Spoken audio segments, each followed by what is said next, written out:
The final score, Wrexham 3, Aberystwyth Town nil, and this was a very, very pleasing performance and a real illustration of what I've been talking about for a few weeks now, this growing maturity of the team. The team's done really well anyway, hasn't it? Obviously, adapting to life in the top division. But in this second phase, even though we had to put up with some tough fixtures to start off with and had to take 3 defeats on the row, the fact of the matter is that we are performing a lot better. This team looks much more settled at this level, and they've shown it in back-to-back wins against Aberystwyth, a team who should not be taken lightly, well established in the top division. But this one was a really good, controlled performance, and we never really looked in doubt, even though Aberystwyth had threat. Team has changed around a little bit, and another intriguing factor of this box midfield that Steve Dale uses now, which we seem beautifully suited to. In the two attacking positions in the box midfield, we've got such a range of options and interesting variety of players who can bring different things to those roles. This time we saw Ava Suckley given a go. Normally you would see as a out and out striker, but she does, when she plays in those wide positions, like to come inside and have a shot. As Mia Roberts said in commentary, it's part of your women's team bingo card. Ava Suckley has a shot from outside the box, and she's good at it. When she plays up front, she drops off into space well, and she really brought another dimension again to these attack and midfield roles, very direct. And yeah, we've got so many choices in those sort of positions. It's very exciting. We nearly gifted Aberystwyth an early lead, mind, and Del Morgan came out of the box but was tackled, and the ball fell to Gwyn, who intelligently, from about 35 yards, tried to shoot with Morgan outside the box. Luckily for Wrexham, the skipper, Karen Allen, had got back really well and was able to block it on the line. And 3 minutes later, we were ahead. A free kick on the right-hand side, won by Lily Jones, who was absolutely everywhere.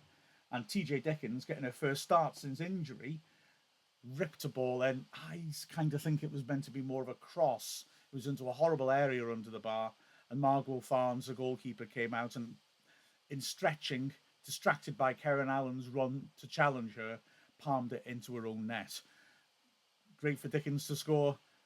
Great for Wrexham to take the early leads, but a real shame for Aberystwyth, who had no goalkeeper last Wednesday, remember, and had to put an outfield player in goal, and yet now has a specialist goalkeeper. But Farnes actually would have a much rougher time between the posts than the stand-in did last week, Amy Jenkins. Wrexham continued to push on, looked in control at the early stages again. The passing and movement and the confidence on the ball was good, and got a second in the 19th minute. Short throw in by Rebecca Pritchard, level the edge of the area. Lily Jones, brilliant take, and suddenly she was past two players down the flank. Superb wing play, dug in across to the far post, and Amber Lightfoot, close range, only about 3 yards out, but it wasn't that easy a chance. It came sort of chest height, and she took it, and it didn't drop kindly, but she managed to adjust, stretch, and smash it into the roof of the net, a la Stephen Fletcher. And Wrexham had a 2-goal lead. Good finish now. You can see with Lightfoot punching the air straight away after she scored it. She knew she'd done well to take that chance. As I said, Aberystwyth had threat, and the real name that comes out of this game, and she has been impressive in the other games against us, is Lleki Matthias. Now, she is quick, and her pace caused us issues straight from the restart. She broke down her left, a great mazy run, and in the end, from a tight angle, drove in a shot which Morgan saved well with her feet. Now, all this time, Dickens, who'd scored that free kick, was clearly thinking, okay, I know what I need to do here. Remember that great free kick she scored from about 40, 45 yards out of the racecourse last season against Conisky Nomads? Well, here she was thinking the same way again. She had 2 shots from the halfway line, again, to try and test Farnes after what had happened the first time. One of them was on target, but didn't quite have enough venom. The second one was really well struck and skipped just wide of the left post. Wrexham then, with a terrific breakaway, superb hold-up play by Rosie Hughes, fed it inside. Lily Jones with a brilliant switch over to the left-hand side.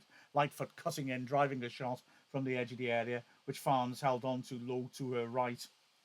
And soon after that, there was a shout for a penalty by Lily Jones as she ran off the ball into the area. Contact with Gwyn off the ball, hard to tell really. can certainly see why the ref didn't give it. You don't give those unless you're certain. And there's not a clear picture of it, but for what I can see, it looks fairly innocent, I think. There was a high drama 2 minutes before the break, though. A dreadful back pass, which Rosie Hughes nearly reached. Farnes had to come a long way off her line, but was distracted, understandably, by the fact that it looked like Hughes was going to get to the back pass. And so when Hughes didn't quite make contact with it, I don't think Farnes was totally set to expect the ball to come through to her, and it nearly went through her for an own goal. She did well to recover and drop down on it with her hand, but it was a back pass. Ironically, nobody said anything for a second, and the referee obviously didn't think.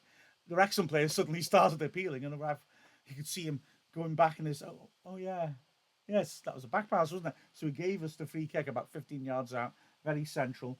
TJ Dickens tapped it to Lily Jones, and she looked to smash it in, didn't quite catch it right, and sliced it just wide of the post, although Cairns, lurking in the goalmouth, nearly managed to lunge and divert the ball home. Half-time, and a change. Katie Sharp coming on for Karen Allen. Let's hope that Allen is okay, because obviously the skipper is crucial for us. We've got 2 games left against the toughest of opposition. Sharp, though, distinguished herself, as I'll get to say in a moment. 4 minutes into the half, there were a couple of very threatening moments for Aberystwyth. Firstly, again, Matthias breaking down the left, doing really well, pulling it back. Morally Hughes with a great chance to score from the edge of the area, but she skied it. And then within a minute, a weird little instant, the ball played down the right channel. Thomas trying to back into Fuller. No, Thomas is only, I think, 16, I believe. And she looks promising. She only made a debut a week earlier, but she played well on a Wednesday. Didn't have as much of an influence here. And physically, it should have been a mismatch with Fuller, but she did well to back into Fuller. And Fuller briefly moved her arms around and then back again, and the ref gave a free kick. Now, first things first, I don't think it's a foul. She did briefly move her arms like that, but she didn't grab her or do anything to her. And goodness me, if that's a foul, what, all the stuff they do to Mullen and Palmer, wow, what are they? But the thing is, he gave a free kick right on the edge, put the foam down, virtually touching the line. And I had my suspicions at the time, which the replays bore out. If he's going to give a foul for that, it was in the box. It was comfortably in the box by about a foot. So we were rather fortunate there, although I do wonder whether the ref would have actually given a foul in the box for such a minor contact. But still, it was a lucky escape, and we took advantage of that and then got the third in the 57th minute, an absolute beauty. Katie Sharp was doing her best Andrea Pirlo impersonation, pinging the ball around all over the place. It was fantastic to watch. She pinged a great ball over to Pritchard on the right-hand side, and Pritchard took it really well on the chest, beating her opponent with that touch, and then carried it into the box and boom, launched a fabulous strike over Farnes and into the net. A tremendous strike. Wrexham 3-up. The second half really was to a great extent an exercise in game management. We didn't create that much, but we sort of coasted it. 3 games out of 4, we've done that against Aberystwyth, both away games and this one, where we've got that lead and then we've really shown impressive control and we controlled the ball well. There were still dangerous moments. Again, Flaky Matthias is at the heart of it. Jenkins with a good through ball. Matthias one-on-one down the left channel. Had a long way to carry it, maybe a long time to think about what he was going to do. Morgan came out perfectly and made an excellent save. If you remember last Wednesday, we had a very similar situation when Matthias was through the middle. And again, Morgan hurried her into a shot and made her put it just wide. And then after that, again, Matthias's pace surging onto the ball, one-on-one with Morgan. This time, maybe with those 2 previous chances in her mind, she just hesitated for the moment to set herself, and that allowed Sharp to come across and make a superb covering tackle, reminiscent of Cleworth against Mansfield on Saturday. We had the last chance of the game. Within the last 5 minutes, Cara Jones on as a sub, beating 2 players down the left-hand side and ripping a nasty cross in. Pritchard attacking it from the far post. Farnes did really well to get there. I mean, literally a fraction of a second before Pritchard to knock it away. At the time, I wondered if it was a penalty, if she'd arrived late, but no, she just got there in time and denied us a 4th goal. But a great performance by Wrexham. I mean, honestly, we look good. We look really good. We're building and maturing as a team, and that box midfield just suits us beautifully. Looking through the performances, I mean, Morgan made that little error with the ball at her feet at the start, but after that was exemplary. Made some good one-on-one saves, or three one-on-one saves if you count the one from a really tight angle from Clayton Matthias. Across the back, I thought Lovett was excellent, especially in the second half. She was playing as a centre back, and the aggressive defending, the strength on the ball, the strength of tackling, and the willingness to bring the ball forwards and use it was excellent. That was really good. I mean, she had a bit injury that robbed her of the middle part of the season and robbed her really of a consistent starting place in the team. But that was an impressive performance by her. Allen was excellent as well, although rather worrying that she went off at half time. Katie Sharp came on and was brilliant, absolutely brilliant passing, tackling, everything was spot on. Fuller again was class. What a good player Liv Fuller is. So calm on the ball, reads the game well, and was able to contain some pacey strikers as well. On the flanks, well, Rebecca Pritchard had a good solid first half and then really was prominent in the second. Really came to life for some threatening moments.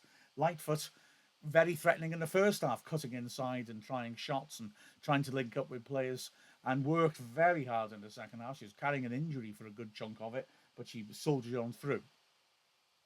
The double pivot, Lily Jones, player of the match, was classic Lily Jones, defending, attacking, driving with the ball. She ended up in the back three in the second half after Fuller went off, and again was comfortable and was hitting long passes, spraying the ball about. Brilliant stuff from Lily Jones. She was everywhere. And TJ Dickens, well, I think the best compliments I can pay her, and the most accurate description of her performance, typical TJ Dickens. I can say first start she's had for a while. She comes in, and again, she's regulating play, making interceptions, keeping the ball moving. Good player to have in that role. The attacking part of the box midfield, well, Cairns again did really well. She's really, her technique and quality is really starting to show now. She's had a chance to bed down into the system, and she was a threat when she was breaking inside from the right. Suckley, again, like I said earlier, impressive, adding to our range of options in that attacking position. And yeah, the way I sort of see her in a way, she's a bit of a baller. You know, she likes getting the ball and just trying a little trick or just looking to do something or looking to make something happen. And she's got quality when she does that. That unbelievable assist for the Rosie Hughes goal, which was wrongly disallowed for offside last Wednesday, was an example of it. But I enjoy watching Suckley play. She's one of those players who, yeah, they catch your attention. You feel they're going to do something. And then Rosie Hughes up front. Actually, funnily enough, the two games against Aberystwyth, she's come into these two games in great scoring form and hasn't actually scored in either. But that's not a criticism of her. She was very unselfish in the way that she links up with the two attacking midfielders, and her movement as well is unselfish, creating spaces for them to drive into. She didn't get that many sights of goal, in all honesty, but a good, strong performance by her. Cara Jones came on late on and was effervescent on the left side, as she always is, to be fair. It was a very pleasing performance, and now we have these two final tests. If we lose both these games, and we are expected to, let's be realistic, it's no disgrace because we have had a superb season. But the way we're playing right now, we're in with the shot in these games. I promise you. Forget that 6-1. It was never a 6-1 game. This team's gelling really, really nicely. You never know. With a final score of Wrexham 3, Aberystwyth Town 0, I'm Mark Griffiths from Wrexham AFC.